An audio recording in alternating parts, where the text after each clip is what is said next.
దళితులపై దాష్టికం. ధర్మవరంలో దళిత మహిళను చిత్రహింసలు పెట్టిన టీడీపీ నేతలు.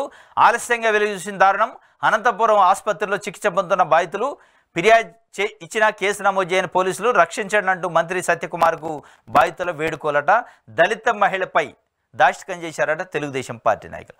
ఒకవైపు కత్తులతో చంపుతున్నారు నడి రోడ్లపైన, ప్రజలు చూస్తుంటే ఎంపీకి రక్షణ లేదు, దాడులు చేస్తున్నారని ఒకవైపు చెబుతుంటే అత్యాచారాలు చేస్తున్నారు, అత్యాచారాలు చేస్తే 10 రోజులకు కూడా డెడ్ బాడీ దొరకట్లేదు అని ఒకవైపు ఢిల్లీలో ప్రతిపక్ష పార్టీగా జగన్మోహన్ రెడ్డి నిరసన వ్యక్తం చేస్తున్నారు. జాతీయ మీడియా అంతా కవర్ చేస్తుంది.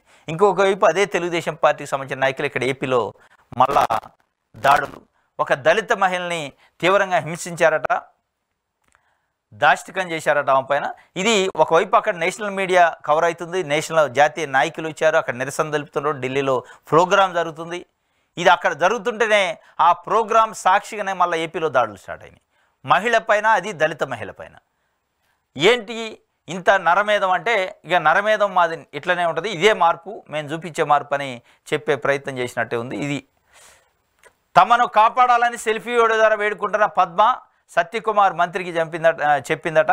చంపేస్తారు, కాపాడండి సార్, మేము దళిత మహిళలను ఇంటి ముందు కంప చెట్టు తొలగించమని మున్సిపల్ అధికారులకు ఫిర్యాదు చేసినందుకు టీడీపీ నాయకులు చెప్పుకోలేని రీతిలో కులం పేరుతో తిడుతూ ఇష్టానుసారం చిత్ర వధ చేసి కొట్టాడు. పోలీసులకు చెప్తే ఎవరు పట్టించుకోలేదు, మేము సాధారణ మహిళం, భవిష్యత్తులో మమ్మల్ని బతకని ఇస్తారన్న నమ్మకం లేదు, ఖచ్చితంగా చంపేస్తారు, దయవుంచి కాపాడినట్టు ధర్మవరం ఎమ్మెల్యే మంత్రి సత్యకుమార్ను టీడీపీ నియోజకవర్గ ఇన్ఛార్జి పరిటాల శ్రీరామును సెల్ఫీ వీడియో ద్వారా వేడుకుంటూ బాధితులు కన్నీటి పర్యంతమయ్యారు. బాధితులు ధర్మవరం 2 టౌన్ పోలీస్ స్టేషన్లో నాగూర్ హుసేన్, ముతుకూరు బీబీ, స్టాలిన్, జగ్గు ఇలాంటి వాళ్ళపైన తమపై దాడి చేసినట్టు ఫిర్యాదు చేశారు. కానీ ఫిర్యాదు కూడా తీసుకోలేదట. సార్ మమ్మల్ని చంపుతున్నారు, కాపాడండి అని చెప్పి స్వయాన రాష్ట్ర మంత్రికి సెల్ఫీ వీడియో పంపారు. పరిటాల శ్రీరాముకు పంపారు, తెలుగుదేశం పార్టీ సంబంధించిన ఇన్ఛార్జి, నియోజకవర్గ ఇన్ఛార్జి. మరి ఎవరికి చెప్పుకోవాలిగా? మంత్రికి సెల్ఫీ వీడియో తీసి పెట్టినా కానీ పోలీసు వాళ్ళు కంప్లైంట్ తీసుకొని పరిస్థితి అంటే ఏం జరుగుతుంది, ఏం మార్పు ఇది, ఎక్కడ లా అండ్ ఆర్డర్ ఉంది? ఒక దళిత మహిళ వాళ్ళ ఇంటి ముందు ఉన్న కంప చెట్లు వర్షాకాలం కాబట్టి దోమలు, పాములు, తేళ్లు వస్తాయి కాబట్టి క్లీన్ చేయండి అని మున్సిపల్ శాఖకి కంప్లైంట్ చేసింది. తప్ప అది? ఒక సిటిజన్గా ఆమెకు హక్కు.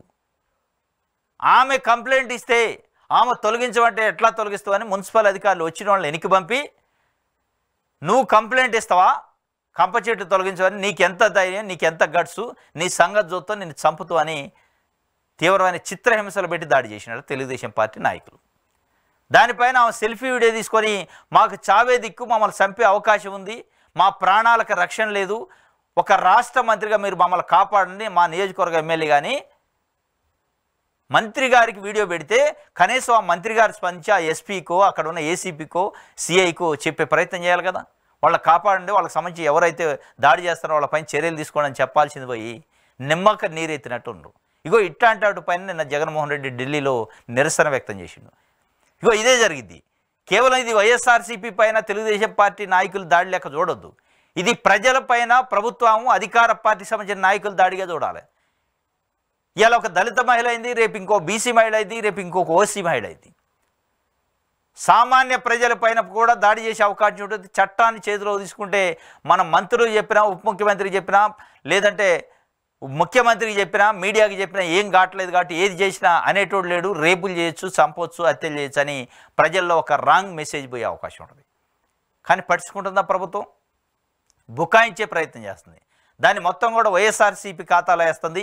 కానీ ఇది వైఎస్ఆర్సీపీ భుజం పైన గన్ను పెట్టి ప్రజలను గాలుస్తున్నట్టే లెక్క. ఇది వైఎస్ఆర్సీపీని బూచిగా చూపి సామాన్య ప్రజల పైన దాడి, వాళ్ళ ఆస్తులపైన దాడి చేసే ప్రయత్నం జరగబోతుంది, జరుగుతుంది కూడా. దీన్ని కంట్రోల్ చేయాలి ముఖ్యమంత్రి చంద్రబాబు నాయుడు గారు, ఉప ముఖ్యమంత్రి పవన్ కళ్యాణ్ గారు. ఇది నిజంగా ఈ మహిళ వీడియోని పవన్ కళ్యాణ్ గారు చూసి ఉంటే ఆయన స్పందించాలి. ఆయన కోరుకునేది మార్పు ఇట్లాంటిది కాదు కదా. ఆ మార్పు మరి ఈ మార్పా, నిజంగానే వేరే మార్పా అనేది ఇక ఆయన విజ్ఞతకే వదిలేయాలి మనం. ఇది ఒక వార్త.